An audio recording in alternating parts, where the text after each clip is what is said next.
Okay, this is why being the worst fighter in the room is actually good for you.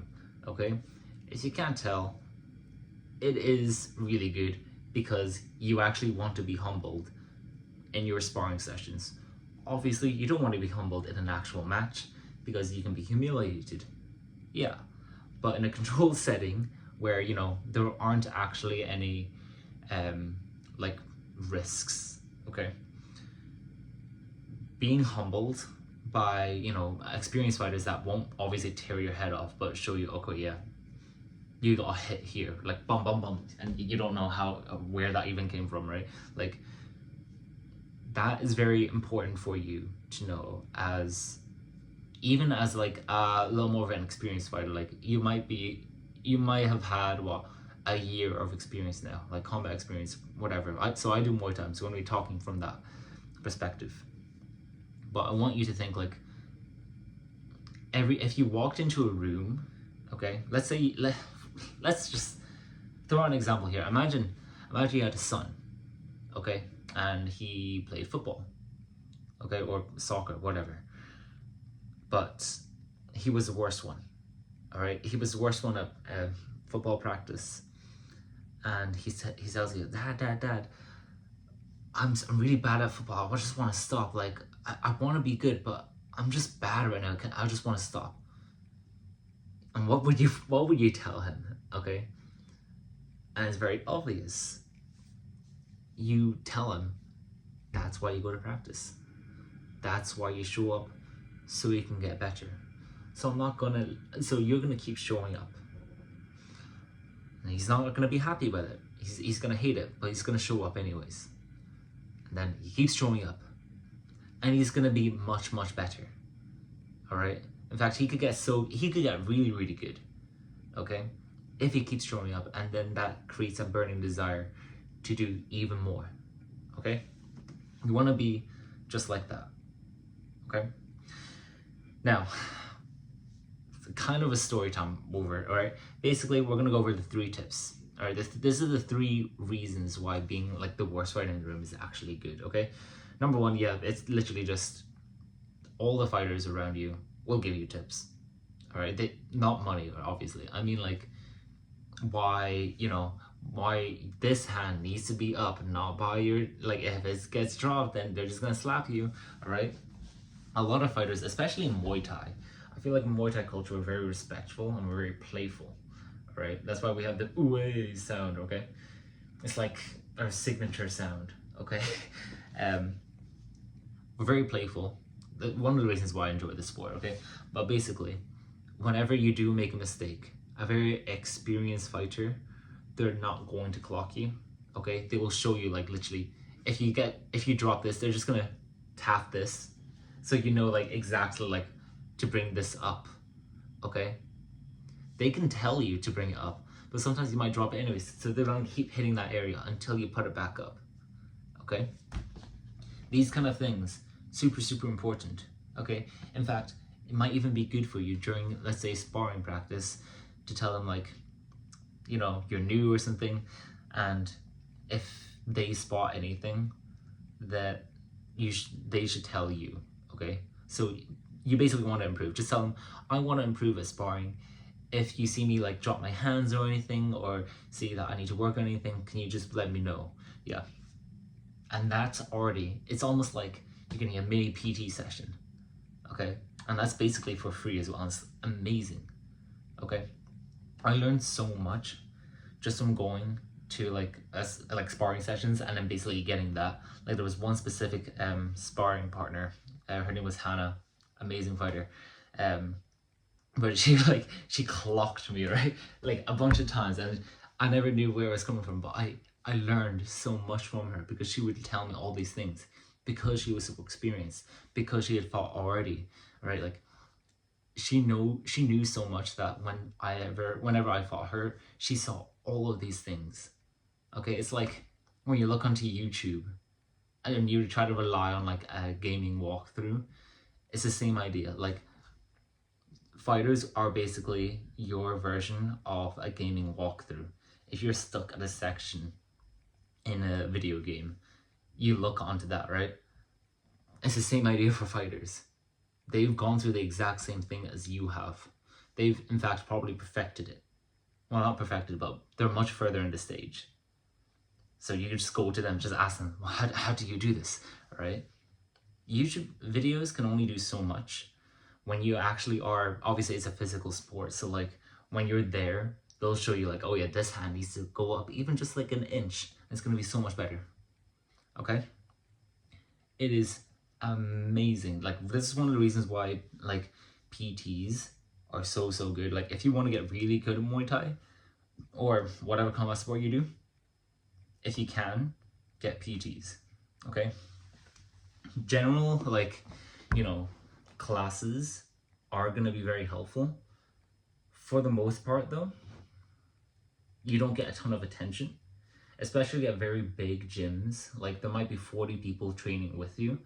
You might only get the coach's attention for maybe like, what, 1 minute, and then that's it. Then you have to like work on yourself that entire time. Luckily, I get to train basically at a gym where I get a lot of attention, which is one of the reasons why I think I'm a decent fighter. But to get a PT means you get a coach literally looking at your technique for the entire hour, compared to what most people get, which is literally 1 minute for the entire hour. Now, I'm not saying for you to replace PT, or sorry, I'm not saying for you to replace normal classes with PT sessions, because normal classes are going to be quite good for your fitness as well and good for your muscle memory. PTs are where you are going to notice a ton of difference in like your weaknesses. I would generally say like try having like a PT session, maybe 4 PT sessions, okay? You are going to notice an incredible difference, okay? I'm not selling anything with this, by the way. Like, I don't do PTs. In fact, I do have a program if you would be interested.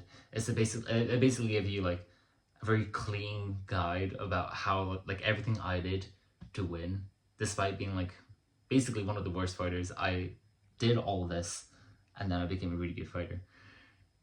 You can do the same thing, but like you can find it all on YouTube. Like it's all here. It's just like in a much cleaner. It's literally in like a PDF. It's like clean for you.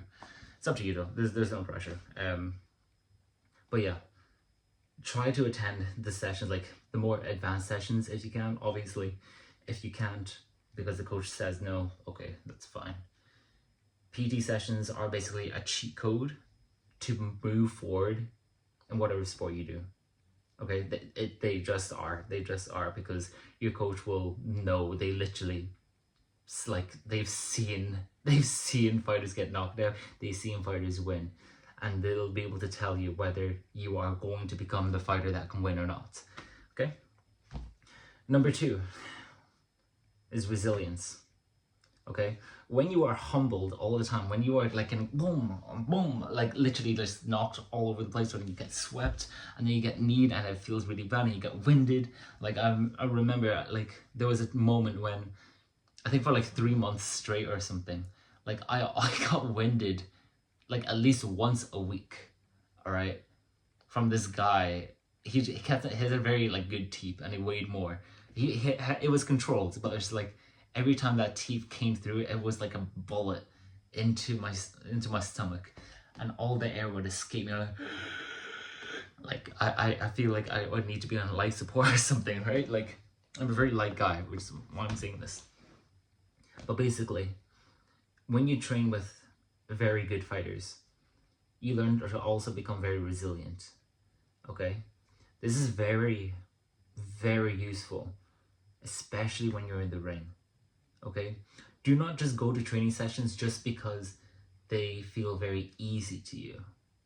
Okay, you want to go to the training sessions as well where you're almost like you're fighting for your life, right? But like obviously trying to still improve. Okay, not just trying to survive. That is how you become a very dangerous fighter. Okay, because the really scary fighters aren't the ones that get knocked, like they don't, it's not the ones that just knock people out. Okay, it's the ones that get knocked down and they'll literally get back up and they'll keep fighting. It's the ones that will, you know, get swept a bunch of times. Swept, swept, swept. They'll stand up and they've got a plan now. And they'll move forward with that plan and then they'll knock them out. Okay? You want to be that kind of fighter. Okay? It's hard. It's hard to be like a very technical fighter. Okay? Again, which is one of the reasons why I said you should try to get PTs if you can, but not everyone can afford it. Okay? Which is why, like, obviously you can just help. You can ask the other fighters for like help if they can.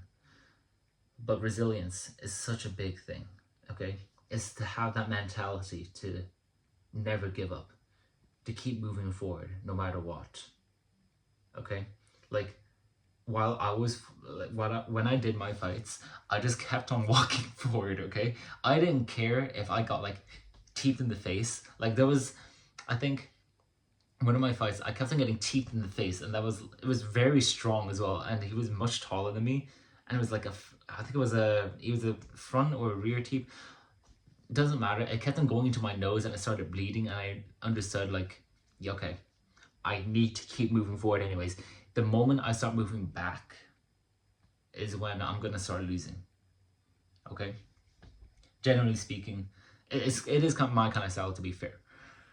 But to have that mentality to keep moving forward is so big. It's so good. It's so good. Okay? When you move forward, especially like even in sparring, it's so easy to move back, okay? Because if you're very similar to me, moving back, it makes you feel safe, okay? Because, like, obviously distance is the safest thing, okay? If it's not hitting you at all, like, moving back, it's never gonna hit you. But then you start to ignore your other defenses as well, okay? You can slip, okay? You can slip. You can also shove if you want to.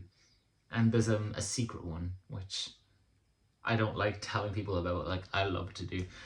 It's smothering. It's where you almost go into the strike.